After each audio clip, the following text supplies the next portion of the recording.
고현우, 네. 안승아, 오윤아, 오윤아, 오재현.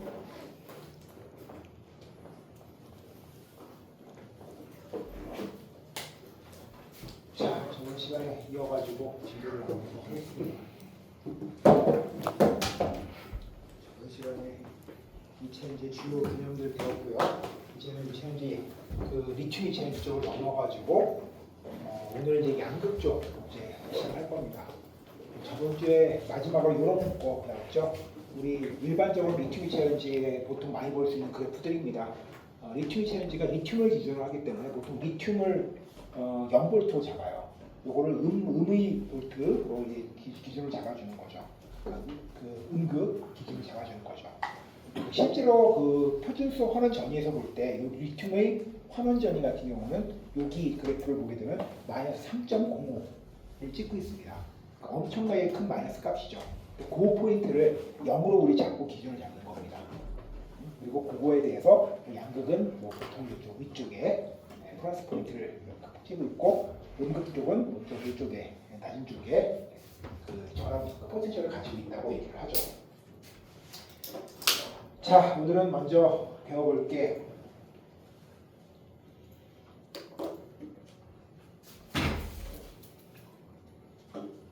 전이금속의 에너지 밴드를 한번 배워보도록 합시다.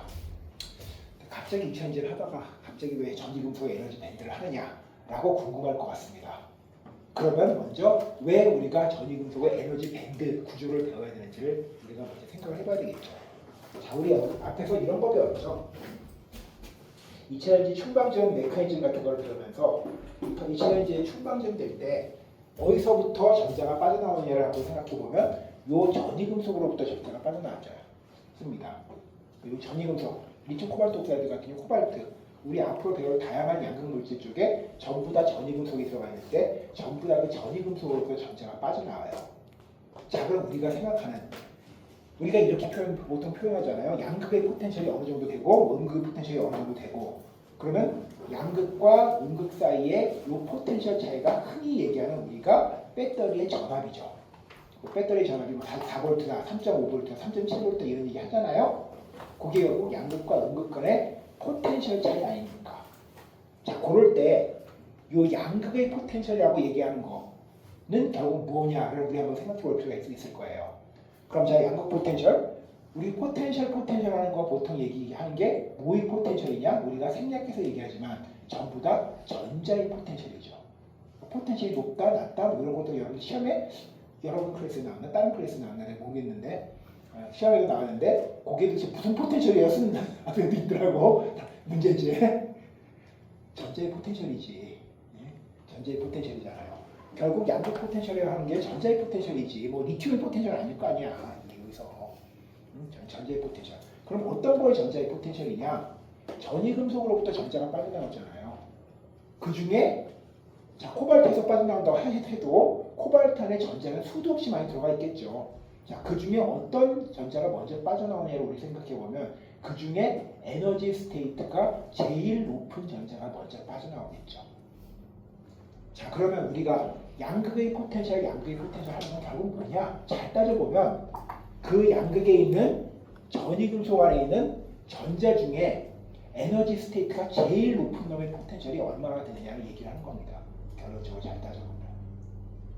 따라서 우리가 흔히 얘기하는 양극의 포텐셜이 얼마냐를 얘기할 때 그 양극의 포텐셜이 얼마냐를 걸 알려면 결국 뭘 따져봐야 되냐면 이 전이금속에 들어있는 전자가 어떤 포텐셜에 들어가 있느냐, 그 중에 제일 높은 에너지 스테이트를 차지하고 있는 포텐셜이 어떤 거냐를 알아야지 결국 그게 양극의 포텐셜이죠.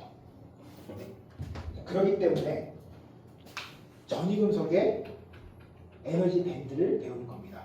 에너지 밴드라는 게 뭐냐 하면 여러분 그 기초지력과 2 같은 데서 배웠죠. 에너지 밴드라고 하는 거는 그 에너지 스테이트, 전자가 가진 모든 에너지 스테이트를 이렇게 모아놓은 거죠. 그거를 우리 밴드처럼 이렇게 그리는 거 아니야. 에너지 스테이트 모음집 아니야, 모음집. 그렇기 때문에 이 에너지 스테이트가 어떻게 되느냐에 대해서 지금부터 전이금속의 에너지 밴드를 배워보도록 하겠습니다. 자, 도대체 왜 에너지 밴드를 배우는지도 모르고 에너지 밴드를 배우면 안 되겠지, 전이금속에. 자, 그러면 우리 전이금속의 에너지 밴드가 어떻게 될지 기본적으로 한번 생각 한번 해보자. 우리 전이금속이라 하면 보통 우리가 이렇게 정의합니다. D 또는 F 오비탈이 일부만 채워져 있는 거. 자, 그럼 D 오비탈이 일부만 채워져 있는 거는 좀 원자 번호가 낮은 쪽에 있는 전이금속일 거고, F 오비탈이 일부만 채워져 있는 거는 원자 번호가 좀 높은 쪽에 있는 전이금속일 겁니다.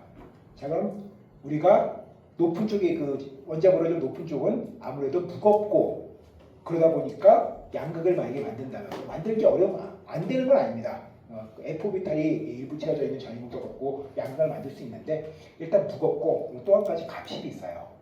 그래서 우리가 현실적으로 사용되는 모든 2차전 지역 양극 물질에 사용되는 전이금속은 D 오비탈이 일부만 채워져 있는 전이금속을 씁니다. 대표적으로 코발트, 니켈, 망간, 철, 뭐 이런 것들을 사용합니다. 자, 그런 것들을 한번 볼 때 그런 거를 보면 이렇게 돼 있겠죠. 1s2, 2s2, 2p6, 3s2, 3p6, 그 다음에 4s2가 먼저 들어가죠. 그 다음에 3d가 일부만 채워져 있는 이런 시리즈들. 이게 전이금속, 우리가 사용되는 전이금속입니다. 자, 그럼 그 중에 우리 d 오비탈이 제일 최각 오비탈이니까 d 오비탈을 한번 봅시다. 여러분들 많이 일반화학 가서도 배웠다시피 d 오비탈은 이렇게 10개까지 전자가 들어가 있는 에너지방, 한 개당 에너지방 하나당 2개씩 이렇게 5개의 에너지방으로 이루어져 있죠. 그리고 얘네들이 전자가 채워진다면 아마 이렇게 채워질 겁니다.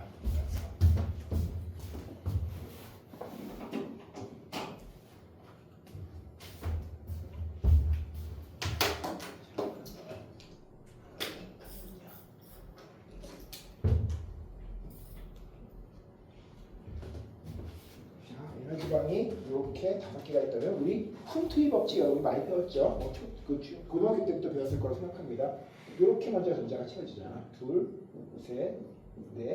4, 5개 채워진 다음에 그 다음에 6개째가 이렇게 들어가죠. 7개, 그쪽 잘 보여? 표현이 잘 보여? 6개, 9개, 10개 이렇게 들어가죠. 자, 이렇게 아마 일반적으로 들어갈 겁니다. 이게 일반적으로 d 오비탈의 전자가 배치되는 모습이죠. 여러분들이 알고 있는. 자, 근데 재밌는 게 얘가 산소에 둘러싸이게 되면 다른 패턴이 나옵니다. 자, 도대체 왜 산소에 둘러싸이느냐? 자, 생각해봐. 우리 앞에서 배웠던 리튬 코발트 옥사이드 결국 산소하고 결합되어 있잖아요. 근데 우리가 배우는 양극 물질 쪽에 그 전이금속은 산소와 어떻게 결합이 되어 있냐면 대부분 이런 옥타헤드럴 코디네이션을 가지고 있습니다.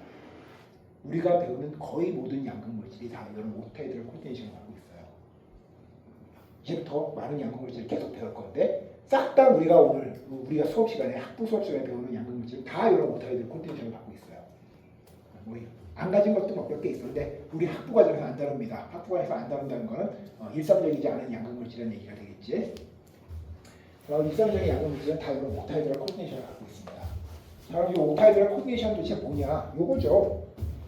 요 가운데 있는 놈이 전이금속이고요. 요 가운데 있는 놈이 전이금속이고요. 산소가 이렇게 6개 둘러싸고 있는 건데 요 옥타헤드럴 코디네이션을 잘 보면 밑에 이렇게 3개 받치는 거에 가운데 쏙 들어가고요. 그 다음에 위에 이렇게 3개를 덮고 있는 거. 그러니까 밑에 3개, 위에 3개. 그래서 6배 위를 가지는 이런 코디네이션. 이게 이렇게 뒤집으면 딱 8면체 모양을 가지거든요. 일부 학생들이 이렇게 가끔 헷갈립니다. 옥타헤드럴 코디네이션이 하니까 뭐 옥타? 8 아닌가? 8개의 코디네이션, 산소 8개 둘러싸이지 않느냐라고 생각하는 학생들이 있는데 아닙니다. 산소 6개 둘러싸여져 있는 거예요. 밑에 3개, 위에 3개, 밑에 3개, 위에 3개. 이거 잘 기억해줘요. 결정하기 위해서 여러분들 배웠겠지만, 자, 그런 구조를 가지고 있는 게 이게 옥타헤드럴 코디네이션인데, 요 전이금속이 산소한테 이렇게 6개 옥타헤드럴 코디네이션을 가지고 6개 둘러싸이게 되면 얘의 d 오비탈이 변합니다. 자, 왜 변하느냐? d 오비탈은 최외곽에 있는 전자들이잖아요. 그러니까 최외곽에 있는 전자들이 산소의 영향력을 받아가지고 에너지 스테이트가 바뀌는 거죠. 자, 어떻게 바뀌느냐? 똑같은 에너지 스테이트를 가진 5개의 에너지방이 3개는 낮아지고요. 에너지가 낮아지고 두 개는 에너지가 올라가 버립니다. 그래서 d 오비탈이 새로운 오비탈로 체인지가 됩니다. 어떤 오비탈로 되느냐? TEG 하고 EG 오비탈로 체인지가 됩니다.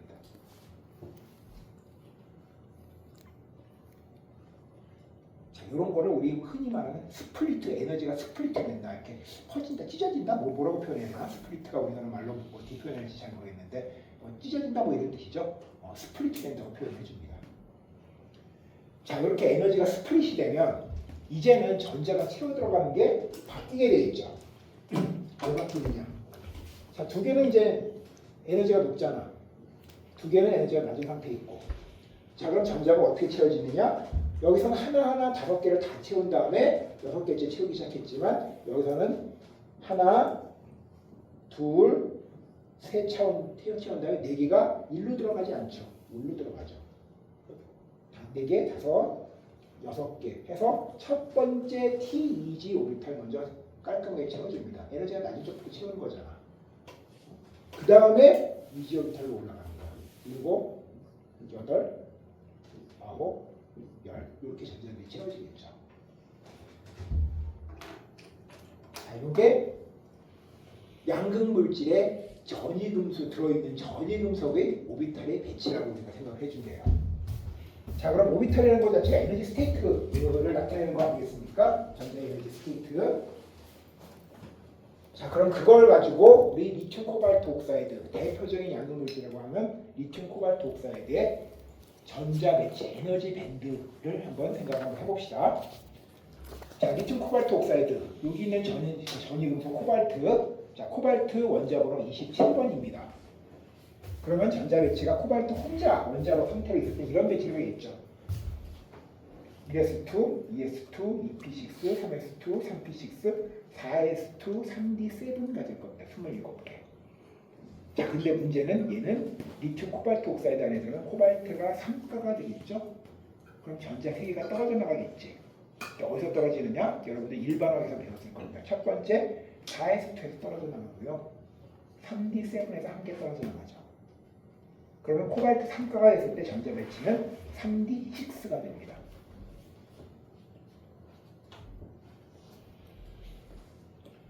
자, 그럼 디오비탈에 6개가 들어가는데 얘가 산소에 둘러싸이게 되면 에너지가 스플리트가 되잖아요. 그래서 TEG와 EG로 되면 이 6개의 전자가 어떻게 들어가느냐? 전부 TEG 쪽만 전부 채워 들어가는 거죠. 6개가 TEG 쪽으로만 싹 다 채워 들어가면 TEG 오비탈은 전부 다 전자로 채워져 있고요. EG 오비탈은 뻥 비어 있겠죠.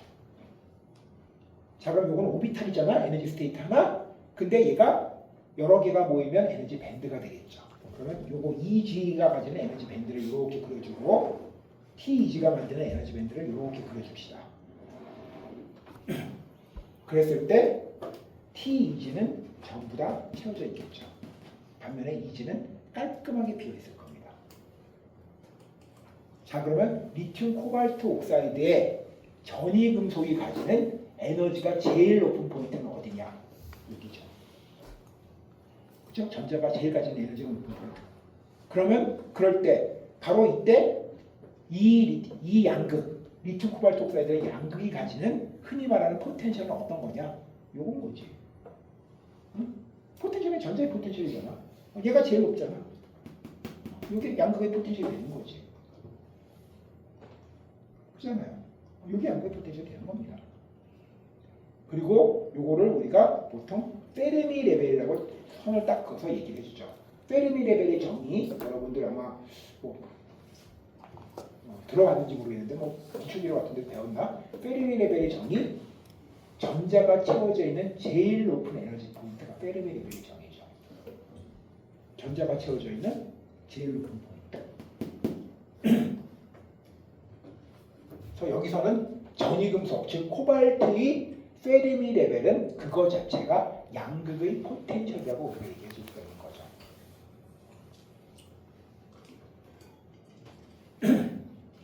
자, 그리고 여러분들한테 그림 하나만 수정해 주십시오. 어떻게 수정하느냐? 이 산소점 이렇게 비금 하나만 쫙 줘줘. 여기도.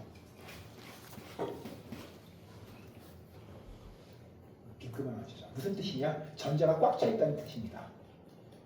자, 산소 우리 오비탈 해보죠. 산소 8번이잖아 원자번호. 근데 전자 2개 받았잖아요. 그럼 전자가 10개가 채워져 있겠죠. 어떻게 채워져 있겠습니까? 1s2, 2s2, 2p6. 즉 p6 오비탈이 만드는 이 에너지 밴드는 퍼펙트하게 전자가 채워져 있습니다. 근데 내가 여기 이거 밑에를 이렇게 해가지고 그 까맣게 칠하는 법을 모르겠어가지고 아는 사람 있으면 나 좀 가르쳐줘. 내가 몇 년 전부터 이거 좀 아는 사람 있으면 가르쳐달라는데 아무도 안 가르쳐주대. 어려운가 봐. 우리 학생들한테 이거 어떻게 하면 될까나 얘기해도 잘 대답들을 못하대. 이거 좀 까맣게 칠하는 법 있으면 좀 가르쳐줘. 이게 클로즈는 이게 되는데 이게 오픈되니까 이게 만들기가 굉장히 어렵대. 대부분 요거를 이렇게 선을 그어가지고 하는데 그게 안 되는 게 이게 밴드가 이렇게 돼 있잖아요. 이렇게 돼 있기 때문에 딱 선을 그으면 안 되는 건데. 자, 어쨌든 여기도 전부 다 전자가 채워져 있고 여기랑 살짝 이렇게 겹쳐 있습니다. 에너지 밴드를 보면 산소의 오비탈이 만드는 에너지 밴드하고 요 T2G가 만드는 에너지 밴드가 이렇게 살짝 겹쳐져 있죠. 이때 여기가 페르미 레벨이고 여기가 현실적으로 리튬 코발트 옥사이드 양극의 포텐셜이라고 얘기하는 거죠.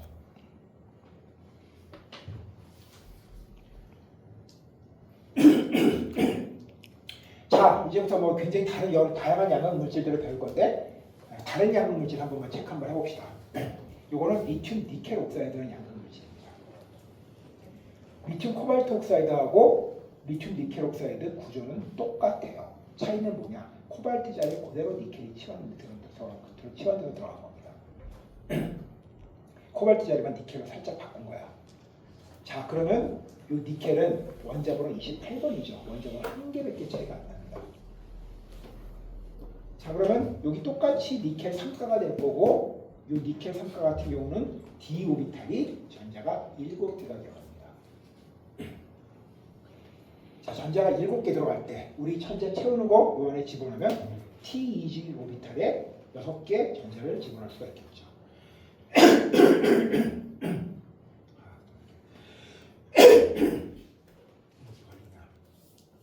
6개를 집어넣을 수가 있겠죠. 그다음에 나머지 한 개는 어디다 집어넣냐? 2G 오비탈에 하나 딱 집어넣습니다. 그러면 얘네들이 밴드를 만들게 되면 T2G 오비탈에 전자가 꽉 차 있는 건 당연하겠죠. 하지만 2G 오비탈에 일부가 전자가 채워져 있습니다. 여기 그림에는 마치 절반쯤 채워져 있는 것 같잖아. 근데 현실적으로 얼마 정도 채워 있겠습니까? 4분의 1 채워져 있겠지. 4분의 1. 이제 4분의 1 채워져 있겠지.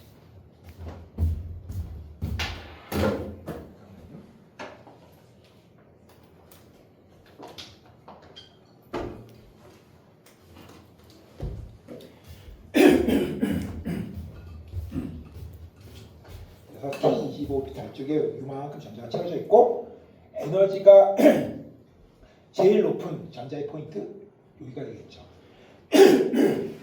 여기가 이제 페르미 레벨이 되고 이게 리튬 니켈 옥사이드의 실질적인 양극의 포텐셜이 될 겁니다. 자, 그러면 이렇게 에너지 밴드에 페르미 레벨이 있고 그게 양극의 포텐셜이라고 얘기를 해보면 우리가 아까 리튬을 기준으로 포텐셜을 이렇게 얘기를 했잖아요. 뭐 3.5V 이런 제 양극 물질 전부 다 포텐셜을 갖고 있잖아. 그 포텐셜을 우리가 이걸로 우리가 해석을 해볼 수가 있습니다. 어떻게? 리튬을 0V 아까 기준을 잡았지 않습니까? 리튬이 환원되는 포인트를 0V 기준을 잡을 때 요거를 음극으로 많이 한다면 양극 물질과 음극 물질 간의 포텐셜 차이. 양극 물질의 포텐셜이 어디라고 얘기했습니까? 페르미 레벨이라고 얘기했죠. 페르미 레벨. 요 페르미 레벨과 리튬 이온의 표준소 환원 차이. 요 차이가 뭐냐? 결국 요 양극을 썼을 때 만약에 음극을 리튬으로 쓴다면 나오는 셀의 이상적인 전압이죠. 왜 이상적인 전압이라고 하냐면 실질적인 전압 같은 경우는 전류가 흐르게 되면 저항 성분이 생겨가지고 전압에 약간의 강화가 생기거든요. 떨어지는 게 생기거든요. 그렇지 않을 때 우리가 물리학적으로 계산 물리학적이라고 얘기합니다. 계산 물리학적으로 계산해낼 수 있는 이상적인 전압이죠. 이게 요거의 페르미 레벨하고 리튬 간의 이 포텐셜 차이가 되겠죠. 그래서 이 이상적인 전압이 전류가 흐르지 않을 때, 서큐트가 열려져 있을 때, 서큐트가 열려 있다는 건 이게 전류가 안 통한다는 뭐 그런 뜻입니다. 그때의 전압이라고 얘기해서 오픈 열려져 있는 서큐트 회로의 볼티지 전압, OCV, 오픈 서큐트 볼티지, OCV라고 흔히들 많이 얘기합니다. 어떻게 보면 이론적인 전압이죠.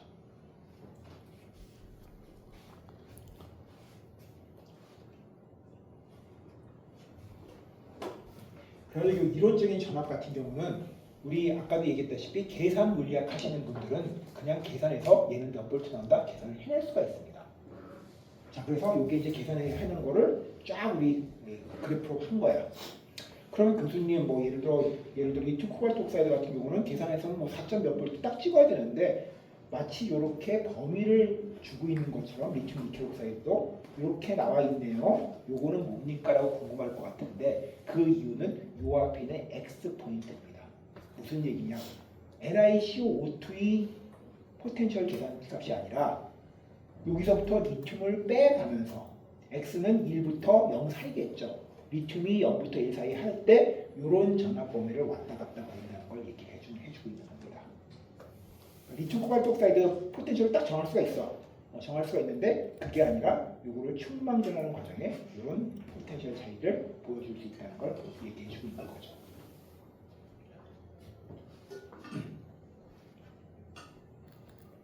이런 식으로 충방전 과정에서 나타나는 전압의 범위를 우리가 얘기를 해줄 수 있습니다.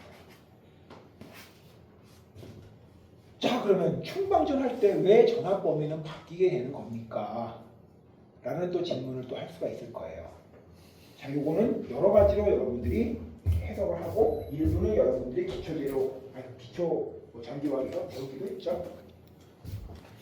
자, 시험에서도 뭐 이쪽 클래스에 나왔는지는 모르겠는데 저쪽 클래스에 나왔는지 잘 기억이 안 나는데 두 클래스 문제가 다른데 내가 어느 클래스에 문제를 냈는지 기억을 못하기 때문에 이거 있었죠. 뭐 여러분들 배웠죠. 다니엘 전지 같은 경우에 충방전 과정에 전압이 높아지고 낮아지는 거 여러분들 알 겁니다. 그때 우리가 기초 전기화학에서는 전부 다 이렇게만 배웠죠. 충전 과정이라고 하는 것은 다니엘 전지에서 방전 과정에 전압이 낮아지는 건 배웠죠. 방전 과정이라고 하는 것은 방전 과정에서 깁스 프리 에너지가 점점 차이가 줄어드는 거잖아요. 그래가지고 나중에 0까지 가는 거 아닙니까? 그렇게 되면 요 식에 의해 가지고 기전력도 방전 과정에서 점점 줄어든다고 우리가 배운 적이 있을 것 같습니다. 자, 충전 과정에 있는 리튬 챌린지는 이렇게 되겠죠. 충전될 때는 전압이 이렇게 서서히 올라갑니다. 방전될 때는 전압이 서서히 이렇게 내려가겠죠. 충전 과정, 방전 과정. 자, 충전 과정은 뭐냐? 우리 단열 전지에서는 없는 과정이죠. 하지만 리튬 챌린지에서 있죠. 충전을 시키게 되면 이렇게 얘기하셨으니까 에너지를 집어넣어 가지고 전자를 위로 끌어올리는 과정이잖아요. 깁스 프리 에너지도 충전 과정에서 점점 커집니다. 깁스 프리 에너지 차도. 그러면 충전 과정에서는 기전력이 점점 올라가겠죠. 충전을 하면 할수록 전압은 올라갑니다. 여러분들 리튬 챌린지 같은 경우 여러분들 완전히 방전시킬 경우 정도 여러분들 갤럭시 핸드폰이 꺼질 정도면 3.5V, 3.4V 정도 찍을 거야. 충전시키면 그게 여러분들 핸드폰 충전기 같은 거 4.35V까지 충전이 됩니다. 그 전압까지 쭉쭉 올라가죠. 그동안 깁스 프리 에너지도 따라 올라갑니다. 반면에 방전할 때는 점점 깁스 프리 에너지 차이를 줄이는 과정 아니겠습니까? 깁스 프리 에너지를 소모해가면서 전기 흐름을 통해서 에너지를 방출하고 있는 거죠. 그럼 깁스 프리 에너지가 점점 작아지면 기전력도 작아지겠죠. 기전력이 점점 떨어집니다. 방전할 때. 자, 요거는 여러분들이 요식, 우리가 기초전기에서 배웠던 식으로 해석해주는 과정이고 다른 해석도 있습니다. 어떻게 우리 지금까지 밴드 다이어그램 열심히 배우지 않았겠어요? 이 밴드 다이어그램을 한번 해석해 봅시다. 자, 페르미 레벨하고 리튬 간의 차이가 전압이라고 얘기했어요. 자, 그 전압이 충전 시에 어떻게 바뀌는지 한번 봅시다. 자, 충전을 한다. 양극물질 입장에서 볼 때 충전 과정은 뭐냐? 여러분들 이거 머릿속에 박아놓고 시작해야 됩니다. 전자와 리튬이 빠져나가는 과정이죠. 즉 충전하면 전자가 빠져나갈 거야. 전자가 빠져나간다. 그러면 여기서 전자가 이렇게 빠져나가는 거잖아. 그럼 어떻게 되느냐? 이 페르미 레벨이 점점 낮아지겠죠. 충전하면 이 페르미 레벨이 점점 이렇게 전자가 빠지니까 이렇게 낮아질 거 아니야. 점점 전자가 낮아집니다. 자, 전자가 낮아지면 이 리튬 간의 거리는 늘어나잖아. 즉 셀 전지의 전압은 커지죠.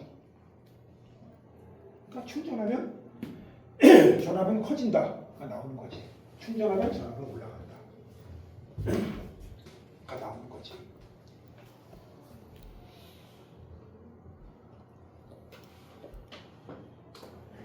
자, 방전할 때 한번 볼까요? 방전이라는 건 뭡니까? 리튬과 전자를 도로 양극에 집어넣는 과정이잖아요. 방전합니다. 방전하면 이 페르미 레벨이 전자가 점점 올라가면 집어넣어짐에 따라서 점점 올라가겠죠. 그럼 이 리튬과의 차이는 점점 줄어들지. 방전할 때는 전압이 점점 내려간다고 우리가 해석을 해줄 수가 있는 거죠.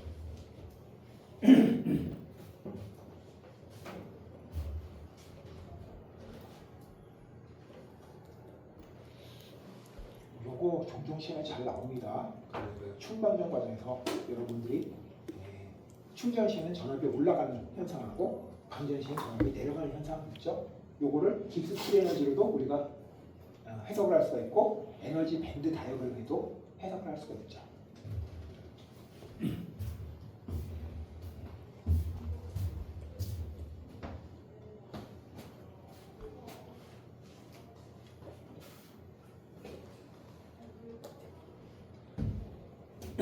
자, 그래가지고 이런 것들을 이제 기초적으로 이제 지식을 머릿속에 갖고 지금부터 여러 가지 양극 물질을 배워보도록 하겠습니다. 양극 물질을 이번 시간하고 다음 시간까지 2주에 걸쳐가지고 양극 물질을 집중적으로 배울 겁니다. 자, 양극 물질을 집중적으로 배우는 이유는 간단합니다. 여러분들이 신소재공학과 출신들이 대부분일 텐데 신소재공학과 출신들이 제일 많이 가는 쪽이 이제 양극 쪽을 많이 다루러 갑니다. 그리고 우리나라 산업 중에서도 소재 산업 중에 제일 큰 쪽이 양극이에요.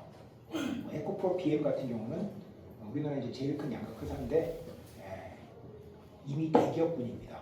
기업 분류가 대기업으로 분류가 됩니다. 중소기업으로 분류가 되지 않습니다. 대기업으로 분류되려면 매출이라든지 이익 단위가 적어도 매출 단위는 조 단위로 나와야 되는데 조 단위 매출이 들어간다는 얘기인 거죠.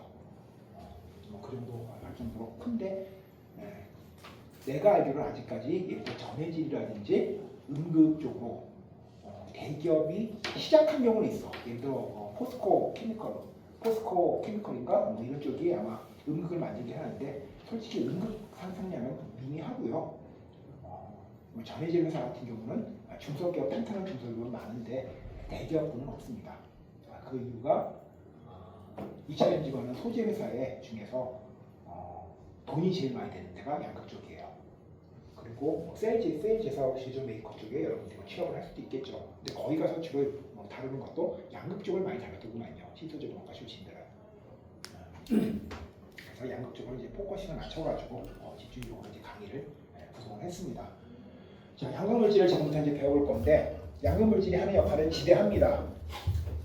당연히 리튬이 이제 용량을 좌우를 하겠죠. 압도적으로 좌우를 합니다.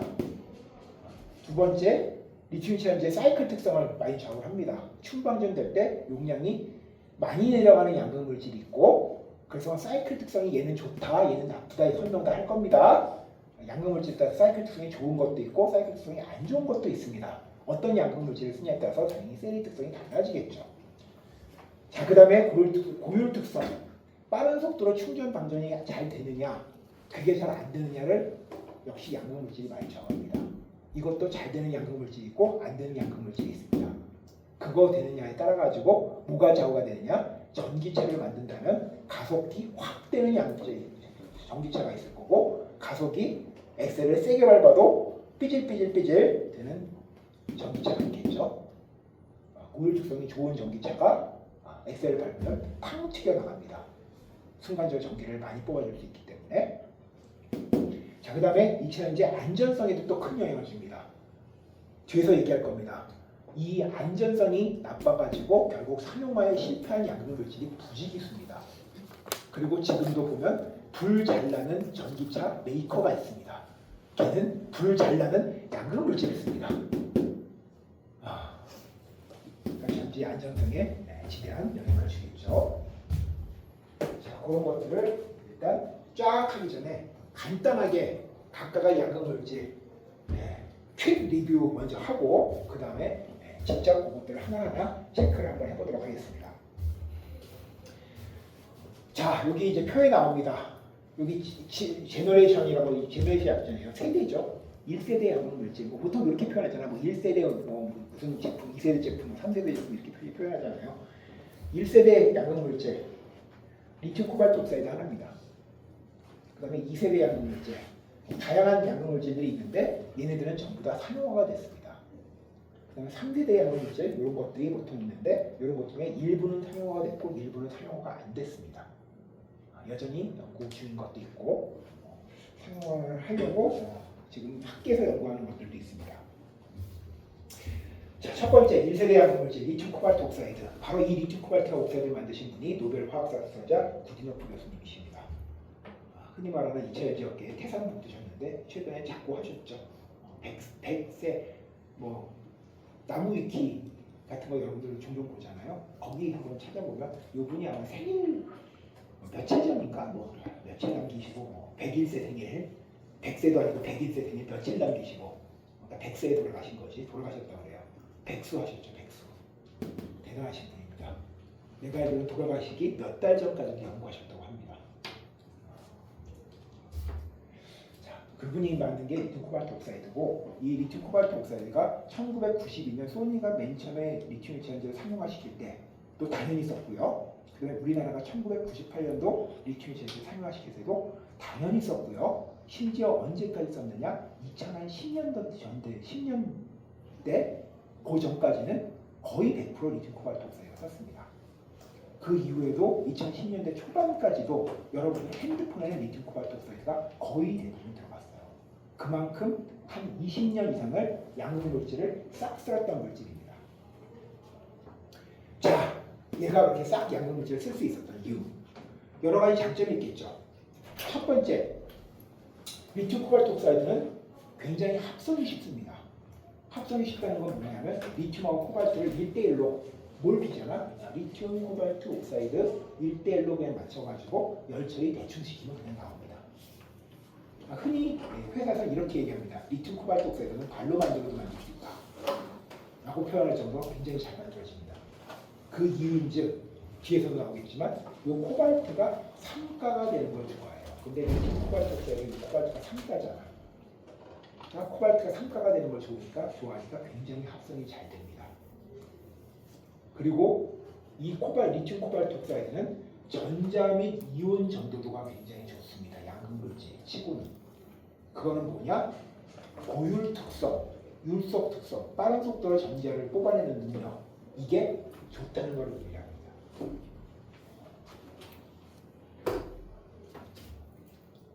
자, 근데 반면에 얘를 한 20년 이상 쓰다 보니까 불만들이 생겼어. 자, 첫 번째 불만. 코발트가 굉장히 특정 지역에서만 나옵니다. 우리나라에서 안 나옵니다. 이 코발트가 제일 많이 나오는 나라가 어디냐? 콩고입니다. 아프리카 콩고. 내가 알기로는 콩고라는 나라 하나에서 코발트 전 세계 생산량의 80%? 이 정도가 나옵니다. 거의 압도적이죠. 쉽게 말하면 콩고 하나만 봉쇄시키면 코발트 시장 끝장이야. 자, 근데 코발트 뭐 그러면 그 나라를 봉쇄시켰을지라고 생각할지 모르겠지만 콩고가 정치적으로 굉장히 불안합니다. 여러분들 한번 네이버 한번 검색 한번 해봐. 콩고 치면 첫 번째로 나온 것 중에 하나가 뭐가 나오냐? 내전이 나옵니다. 수십 년째 내전을 하고 있습니다. 어디를 두고? 광산 많은 동네를 두고. 그건 뭐냐? 코발트 광산이 있는데 그 광산이 뭐 예를 들어 반군이 갑자기 장악했다.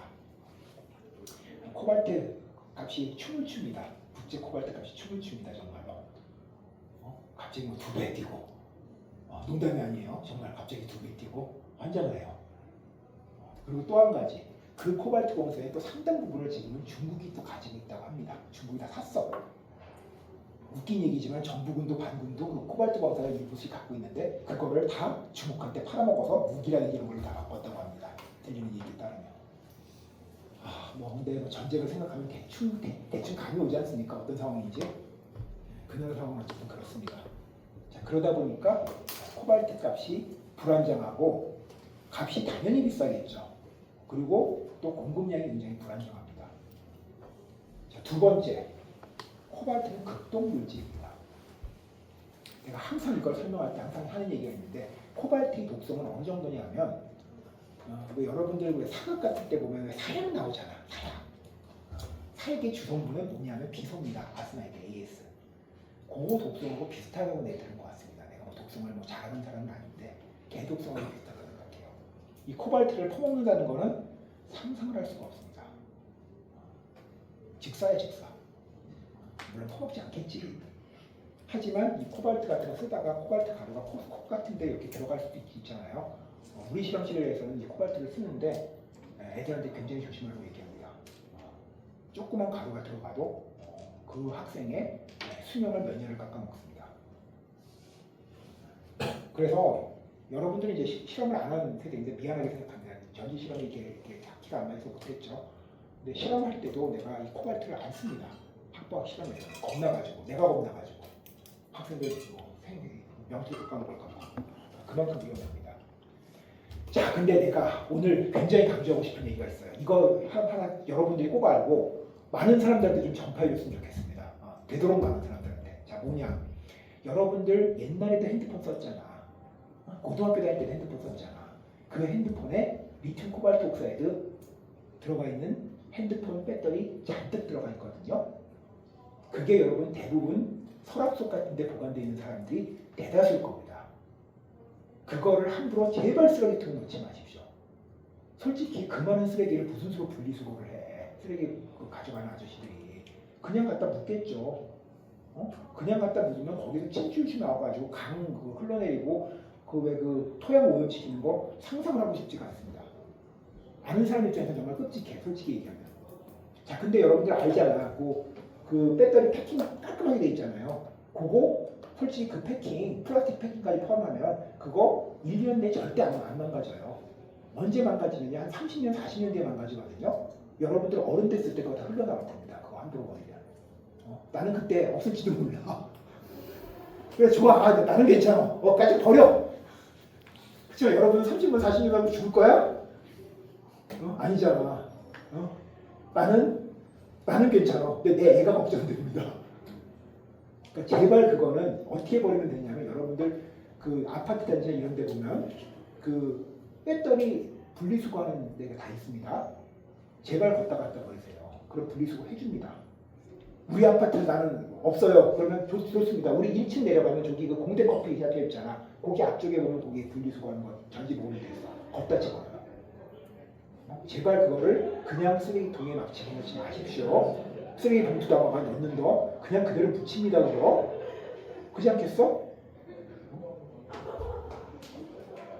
제발 좀 핸드폰용 배터리 굉장히 위험한 물질이 들어가 있습니다. 코발트가 들어가 있습니다. 많은 사람들한테 좀 얘기 좀 해줘요. 이거 굉장히 위험한 거다.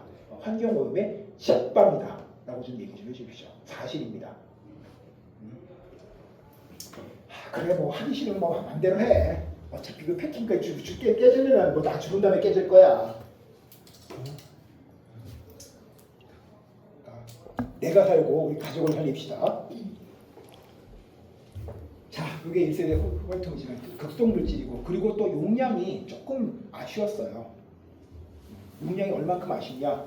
우리 양극 물질의 용량 단위는 보통 이렇게 얘기합니다. 밀리암페어 아워 퍼 그램. 그램당 몇 밀리암페어 아워가 나오냐? 밀리암페어 아워 우리 단어 배웠죠? 이 방전 용량 단위. 그거 나와야 보통 얘기하는데, 얘 같은 경우는 실제로 쓸 수 있는 게 한 140, 기껏해 한 150, 150은 못 넘어갑니다. 순수한 리튬 코발트 옥사이드. 근데 비교하자고 얘기하면 여기 NCM 같은 경우 최근에 나온 건 200이 넘어가죠. 그러니까 이제 얘가 조금 부족하죠. 그래서 용량도 좀 높이고 싶은 그런 마음가짐이 있어가지고 열심히 2세대 양극물질들을 연구를 했고 그 결실이 20년 정도 지난 다음에 맺어가지고 최근에는 이런 수많은 2세대 양극물질들이 전부 다 상용화 됐습니다.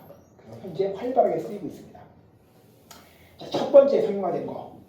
자, 리튬 코발트 옥사이드가 이제 뒤에서 배우겠지만 이론 용량은 274mAh/g 정도 나갑니다. 근데 한 절반 정도밖에 못 쓰는 거야. 그 이유가 있어. 근데 그 이유는 뒤에서 배울 거예요. 그러니까 이걸 좀 더 많이 쓸 수 있도록 여기다 도핑, 그 다음에 코팅을 해가지고 향상된 흔히 말하는 고정압 또는 고용량 LCO라고 보통 부르는 그런 거를 만들어냈습니다.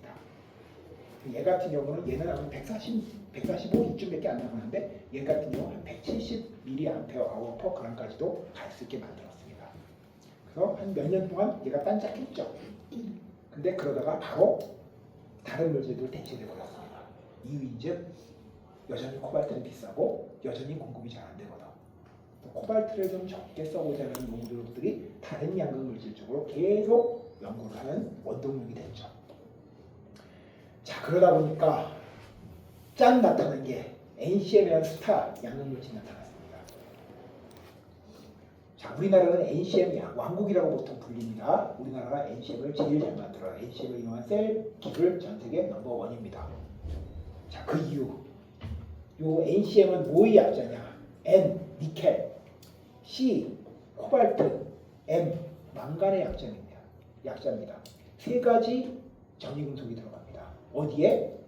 아까 배웠던 리튬 코발트 옥사이드 이 코발트 자리에 똑같이 니켈, 코발트, 망간이 들어갑니다. 이게 3원계 물질이고 보통 NCM계라고 많이 얘기를 합니다. 그래서 니켈, 코발트, 망간. 자, 처음에는 요걸 3분의 1, 3분의 1, 3분의 1씩 넣었어요. 그렇게 해가지고 요거에 대한 특허를 일본에서 처음 연구를 했고요. 일본이 특허를 싹 잡았습니다. 근데 우리나라가 또 그걸 뒤집는데 또 보통 하잖아. 그래서 LG라든지 삼성, SDI 쪽에서 요거 조성을 살짝 바꿨습니다. 어떻게 바꿨냐? 니켈을 한 50%쯤 집어넣었어요. 그리고 코발트 뭐 한 20% 또는 뭐 삼성 같은 30%, 뭐 망간 뭐 비율을 살짝 조성해서 우리나라 자체 특허를 내가지고 인정을 받았어. 그래서 이 NCM 특허는 조성 특허 전체를 한국이 갖고 있습니다. 특허료를 당연히 안 내겠지. 그래서 이제 NCM 가지고 열심히 연구해서 우리나라는 NCM 왕국을 만들었습니다. 장점. 자, 코발트는 비싸요. 근데 니켈 같은 경우는 코발트의 보통 4분의 1 값 정도 얘기를 합니다. 망간 같은 경우는 보통 10분의 1 값 정도를 얘기를 해요. 싸죠. 그러니까 코발트 자리에 니켈과 코발트가 들어가니까 값이 싼 거야. 첫 번째 값이 싸요. 자, 두 번째, 얘 같은 거 용량이 리튬 코발트 옥사이드보다 훨씬 좋습니다. 리튬 코발트 옥사이드 아까 140 정도 얘기했잖아요. 최근에 얘는 200도 넘게 나갑니다. 200mAh/g을 얘기하는 거야. 용량도 큽니다. 다만 이렇게 용량을 높이다 보니까 안전성이 살짝 떨어져요. 그래서 그게 굉장히 큰 기술입니다. 그래서 그 안전성을 높이는 기술이 우리나라가 상당히 높기 때문에 우리나라는 그래서 NCM 가지고 안정적으로 셀들을 만들어내는데 중국이 요거 갖고 셀을 가끔씩 만드는데 기술이 떨어집니다. 그래서 중국에서 만든 NCM 셀이 가끔씩 사고를 크게 내죠. 얼마 전에 지하주차장에서 벤츠 자동차 불나가지고 지하주차장 초토화시킨 사건을 여러분들 들어봤을 거라고 생각합니다. 거기에 사용된 그 NCM이 중국산 NCM이라고 쫙 알려졌죠. 중국산 NCM입니다. 벤츠가 미쳐가지고 중국산 NCM을 썼네요. 그러다가 된통당했죠. 자, 우리나라는 NCM 기술이 제일 잘 만듭니다. 자, 그거 외에 우리나라가 또 꽤 기술을 갖고 있는 게 LiMN2O4 스피넬입니다. 스피넬 구조를 가진 리튬 망가니스 옥사이드라는 게 있습니다. LiMN2O4. 자, 얘의 장점은 싼 거 갖고 끝장을 봅니다. 싸다. 왜? 망간의 원료값이 코발트의 대략 10분의 1 값입니다. 싸겠죠? 싸다. 그리고 또 한 가지 좋은 장점. 요 망간은 먹어도 안 죽습니다. 보통 무독하다고 얘기를 합니다. 니켈도 상당히 무독해요. 니켈은 여러분 보시면 500원짜리 동전 꺼내보면 됩니다. 여기 500원짜리 동전의 주 원료가 니켈입니다. 뭐 그게 위험하면 그렇게 동전을 못 만들겠지. 코발트 동전 못 만들어요. 그 애가 빨아먹으면 못하려고. 그러다 한 킥이라도 하면 끝장입니다. 그냥 니켈은 뭐 가끔씩 그런 사고 있죠. 뭐 그렇지만 뭐 동전 빼낸 다음에 그 독성 때문에 애가 죽었다 이런 얘기 아마 못 들었을 겁니다. 니켈은 좀 안정하고 망간은 특히 더 안정합니다. 싸고 안정하기 때문에 장점이 있는 반면 단점은 용량이 좀 작습니다. 얘의 이론 용량이 148mAh/g밖에 안 돼요. 그러니까 실제 쓸 수 있는 게 한 120, 130 이 정도밖에 안 돼요. 용량이 작고요. 그 다음에 사이클 특성이 좀 안 좋습니다. 그 이유 뒤에서 얘기할 겁니다. 사이클 특성이 좀 안 좋습니다. 하지만 싸기 때문에 지금도 우리나라에 주로 사용되는 게 어디냐? 아반떼 하이브리드, SM3 하이브리드처럼 하이브리드 카 중에 좀 저가 모델 있잖아요. 거기에 이 엔신하고 이 스피넬이 절반씩 섞여서 들어갑니다. 싼 맛에 싸니까. 근데 이제 소나타 하이브리드부터는 얘만 들어간다고 그러더라고. 근데 아반떼하고 SM3 하이브리드는 싸게 만들어야 되잖아. 값이 싸야 되잖아. 얘가 절반 정도 섞여 들어간다고 합니다. 뭐 그런 데를 쓰고 뭐 전동공구 같은 데 쓰고 주로 이제 저가형 2차전지, 뭐 전기 자전거 뭐 이런 데 이제 쓰이는 거죠. 자, 근데 최근에 이게 자꾸 세력을 잃어갑니다. 왜? 누구 때문에? 얘 때문에. 자, LIFE 퓨어포, 보통 LFP라고 합니다. 이 LFP는 가슴 아프게도 우리나라가 유일하게 모든 양극물질 중에 중국에 비해서 기술이 떨어지는 양극물질입니다. 자, 이렇게 된 데는 가슴 아픈 또 사연이 있습니다.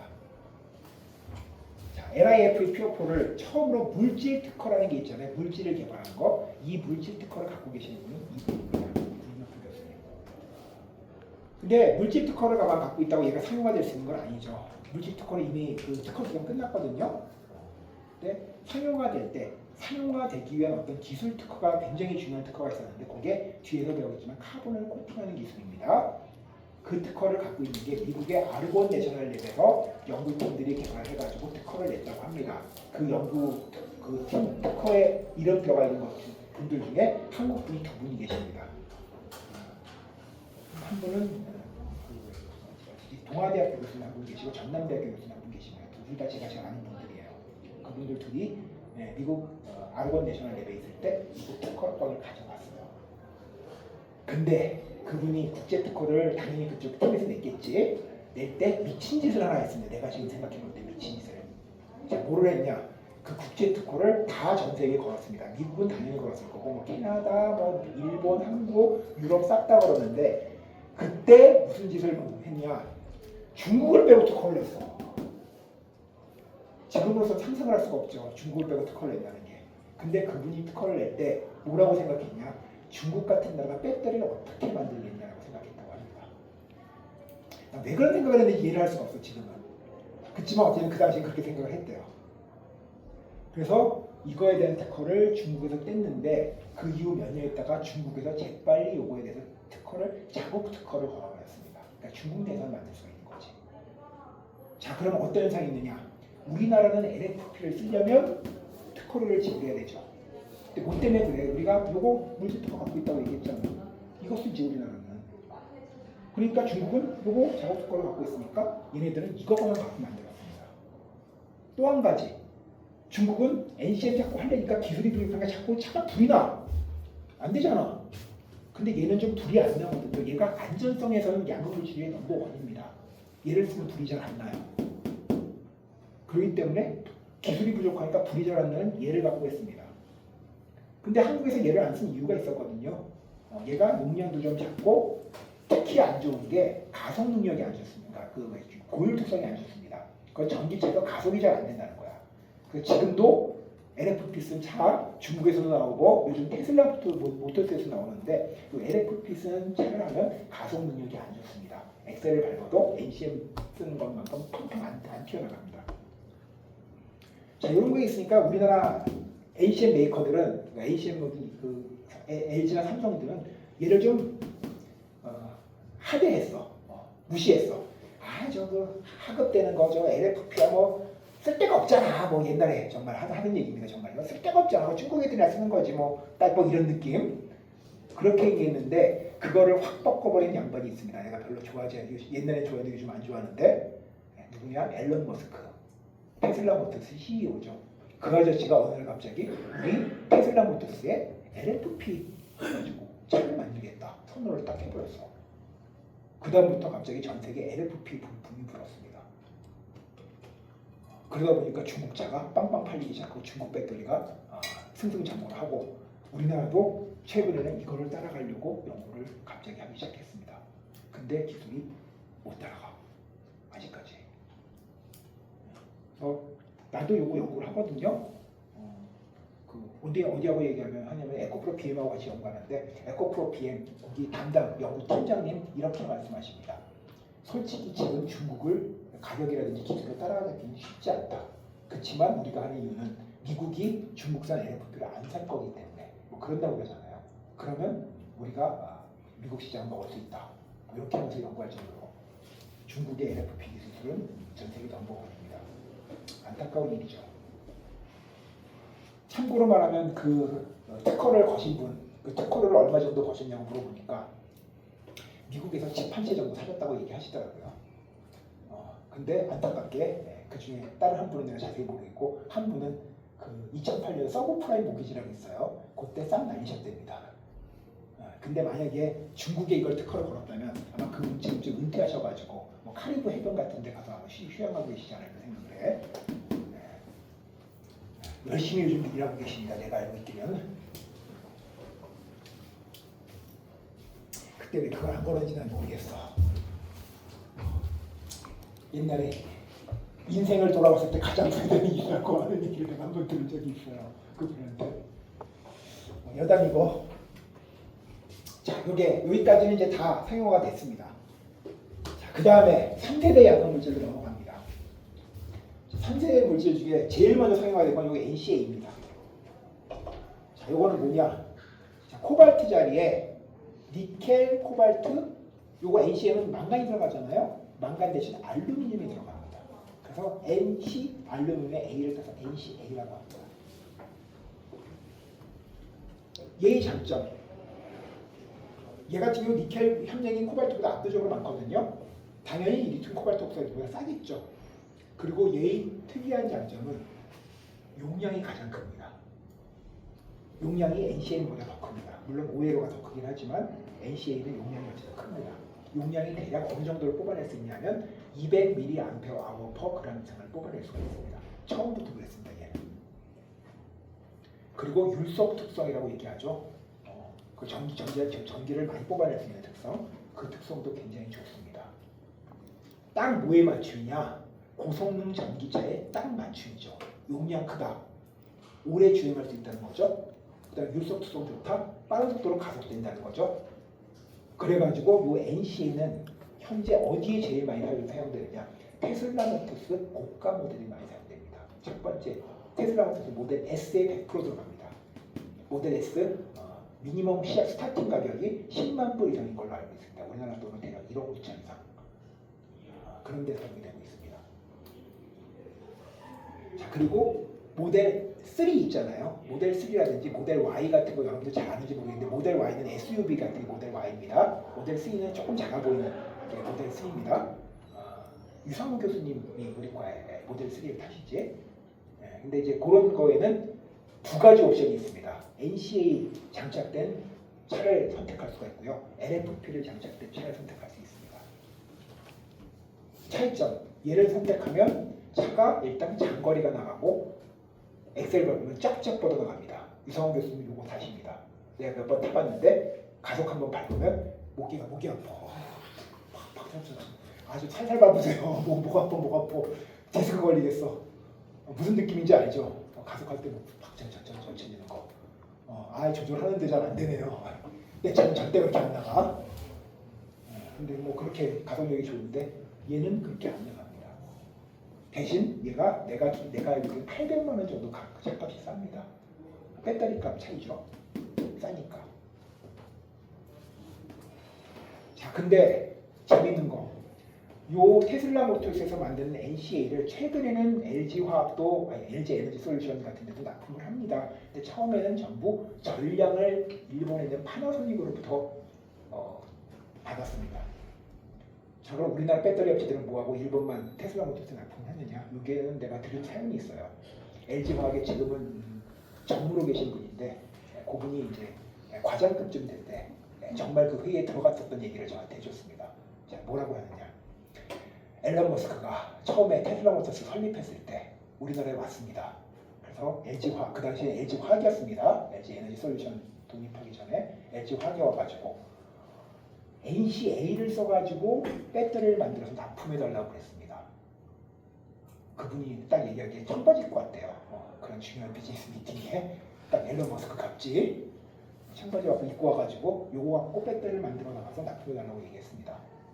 앨런 머스크는 나름대로 공부를 한 거지. 많은 것들 중에 얘가 성능이 전기차에 제일 잘 어울릴 것 같다. 근데 LG화학에서 검토 끝에 거부했다고 합니다. 왜? 그 당시 기술로 NCA가 너무나도 위험했대요. 전기차에는 불 많이 날 거다라고 생각을 했답니다. 그래서 LG화학이 거부했다고 합니다. 그 당시에. 자, 그래서 간 데가 어디냐? 일본의 파나소닉입니다. 자, 그럼 파나소닉은 얘가 불날 거를 몰랐냐? 알았답니다. 근데 그 당시 파나소닉은 왜 오케이 했느냐? 당시 파나소닉은 파산하기 일부 직전이었답니다. 근데 어차피 파산할 거 만들고 파산하자 라고 결정했다고 합니다. 그래서 파나소닉을 만들어가지고 지금은 파나소닉이 전 세계 몇 손가락 안에 드는 양극 업체, 배터리 업체로 발돋움 했습니다. 딱 또 어디 하나 때문에, 테슬라 모터스 하나 때문에. 자, 그럼 얘는 도대체 왜 불이 잘 나냐? 뒤에서 배울 겁니다. 얘는 불이 잘 납니다. 그래서 여러분들 유튜브에서 전기자동차 불나는 거 한번 검색해보면 압도적으로 테슬라 모터스가 많이 나옵니다. 그리고 흔히 뭐 이렇게 통계를 하잖아요. 뭐 차량 10만 대당 뭐 불나는 개수 뭐 이런 거에 테슬라 모터스가 우리나라 아이오닉스 뭐 6라든지 이런 것보다 압도적으로 많이 납니다. 그 이유 중에 많은 부분이 얘를 쓰고 있기 때문에. 그런데 최근에는 좀 덜 납니다. 왜냐하면 얘 기술이 높아졌거든. 최근에는 LG 에너지 솔루션도 이 기술을 향상시켜가지고 요걸 만든 셀을 테슬라 모터스에 납품합니다. 납품합니다. 자, 오늘 NCA죠. 이제 뒤에 가서 배울 겁니다. 왜 도대체 불이 많이 나는지, 왜 용량은 좋은지 이런 거 오늘 다 배울 겁니다. 오늘 다 배울 겁니다. 방금 뒤에. 자, 그 다음에 오해로 조성이 있습니다. 얘는 일부는 상용화됐다고 얘기하고 아직도 연구 중이라고 얘기할 수도 있습니다. 자, 오해로 뭐의 약자냐? 오보 리티에이티드 옥사이드의 약자입니다. 자, 오보 또 그대로 한번 한국말로 설명해보자고. 과량으로 리튬이 들어가 있는 산화물이네. 그럼 과량으로 리튬이 들어가 있다는 게 무슨 표현일까? 우리 한번 생각 한번 해봅시다. 자, 리튬 코발트 옥사이드 구조 좀 이따 배울 겁니다. 오늘 배울 건데 이 구조에 보면 코발트라든지 뭐 이런 니켈, 코발트, 망간 이렇게 들어가는 그런 자리가 있습니다. 흔히 말하는 전이금속 자리죠. 이 전이금속 자리엔 전이금속이 들어가거나 알루미늄이 들어가거나 뭐 그래야 되거든요. 근데 그 자리에 리튬이 들어가는 조성이 딱 하나 있습니다. 이게 바로 오일로입니다. 자, 그러면 장점과 단점이 존재를 합니다. 뒤에 오일로 설명할 때 다시 얘기하겠지만, 자, 전이금속은 무거운 금속이잖아. 거기에 가벼운 리튬이 들어가면 어떤 장점이 있느냐? 무게를 확 낮춰주죠. 그래서 무게단 용량이 지금까지 나온 어떤 양성 물질보다도 훨씬 더 높습니다. 얘는 250도 나온다고 하고요. 우리 실험실에서 사실 뭐 실험적으로 만든 거지만 의외로 우리 실험실도 연구하거든요. 300 넘게 찍은 적도 있습니다. 그만큼 용량이 압도적으로 큽니다. 대신 단점, 그 용량을 제외하고 나머지 특성은 다 안 좋습니다.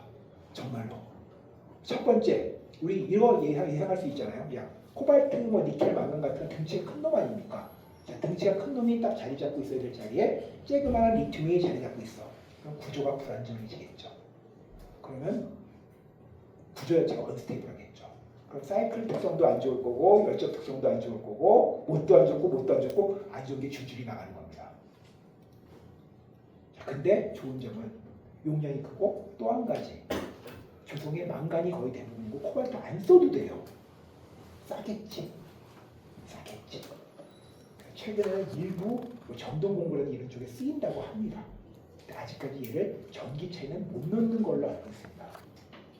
왜? 겁나가지고 불날까봐. 근데 넣고 싶어합니다. 언젠가는 넣을 거라고 난 생각해. 자, 여기까지는 우리가 우리 수업 시간에 다 다룰 양극 물질입니다. 여기는 혹시 여러분이 대학원을 가게 되면 대학원에서 자 10분 쉬다가 한번 각자 한번 각계전투로 부셔보도록 하죠.